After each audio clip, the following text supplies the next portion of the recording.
It's honestly astounding how far the UK media, especially figures like Valentine Lowe, will go to maintain a delusional fantasy about Prince Harry and Meghan. This time, Lowe has taken his warped obsession and channeled it into an outlandish piece of fan fiction, published with the full authority of the Times of London. What started as news of a meeting between representatives has morphed into a ridiculous spectacle of invented balcony appearances, polling manipulation, and desperate royalist longing. This is no longer journalism, it's propaganda dressed up in fantasy. Lowe's article paints a make-believe scenario of a 2027 Trooping the Colour, where Harry and Meghan supposedly return to Buckingham Palace and grace the balcony with their presence, standing next to the very institution that orchestrated a relentless campaign to destroy them.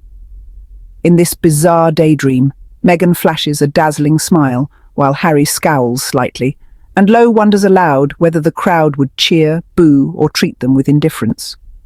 This is the fever dream of a man and an industry that cannot come to terms with the fact that Harry and Meghan walked away and will not return to be used again. The truth is, Lowe's piece reeks of desperation. His fantasy isn't about the Sussexes, it's about the institution's hollow future without them. The British media and the monarchy were never prepared for Harry and Meghan to leave. They thought the couple would always be around to soak up the abuse, provide content, and lend the firm a sprinkle of Hollywood glamour and compassion. But they left. They walked away. And the press has never recovered. There is an undeniable pattern here. The moment there's even a hint of contact between Harry and his father, the media spirals into obsession. A private meeting between reps becomes the launchpad for balcony fantasies and manipulated polls. Even now, with no evidence that Harry or Meghan are even considering returning, let alone resuming royal duties, the press insists on imagining scenarios where they do, because they can't accept that the door is closed. The fact that the media immediately ran to YouGov to whip up a poll shows exactly how desperate they are to create a narrative that the public is still invested. And let's talk about those polls. YouGov, of course, is often trotted out to give a veneer of credibility to this obsession. The latest numbers Lowe cites supposedly show that the British public is lukewarm about Harry and outright hostile toward Meghan. But even here, the framing is dishonest. Lowe uses these numbers not as insight, but as ammunition, to reinforce the fantasy that if Meghan ever returned, she'd be booed by the masses. This is projection. It's Lowe who wants to boo. It's the media that wants to punish her for choosing dignity, peace, and independence over subjugation to a hostile press and a manipulative institution. The delusion doesn't end there. Tessa Dunlop, another frequent mouthpiece of the establishment, tries to excuse the press's behaviour by saying the UK was hurt and therefore responded with vitriol. This is the narrative they cling to, that Harry and Meghan dumped Britain, and the press is simply expressing the pain of rejection. What an absolute lie!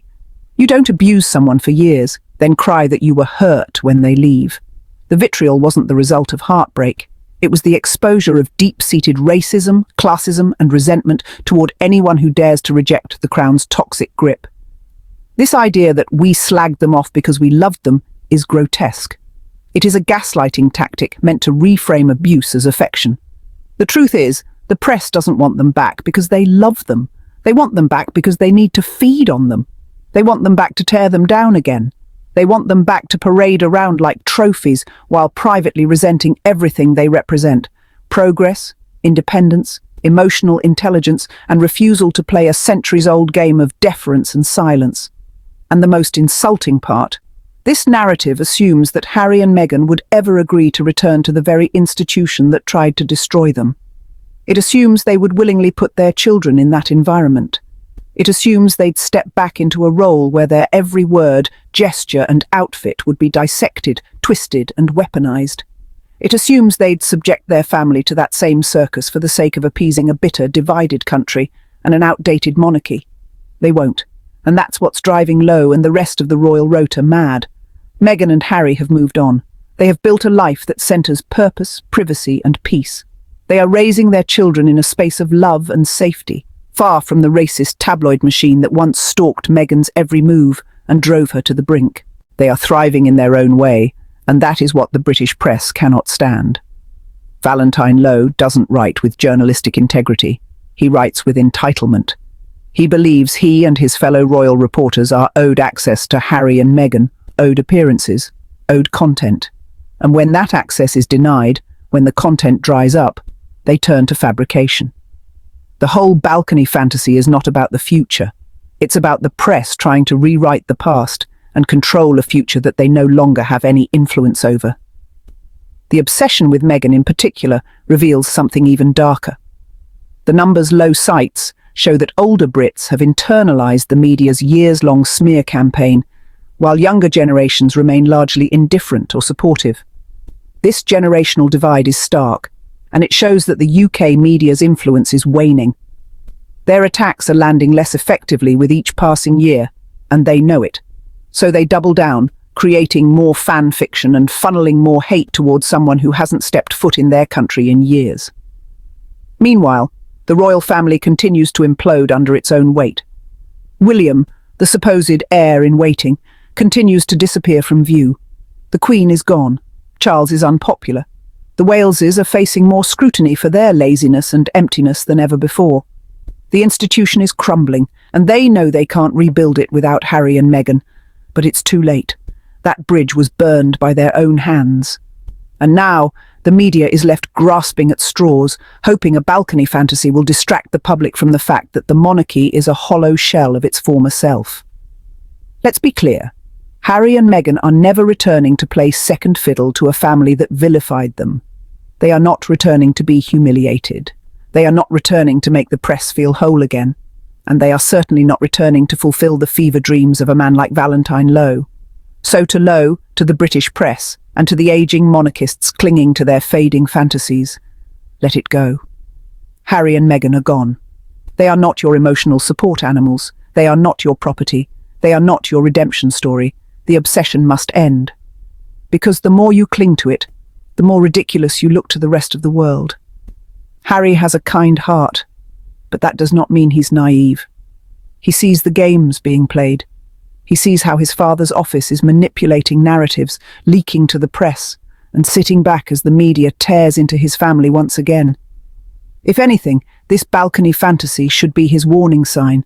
Nothing has changed. Nothing has improved.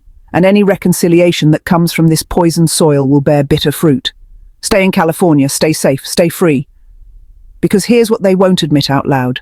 They miss the sparkle Harry and Meghan brought. They miss the global attention, the crowds, the headlines that didn't need to be manufactured. They miss the organic charisma that no amount of photo ops or stiff family appearances can replicate.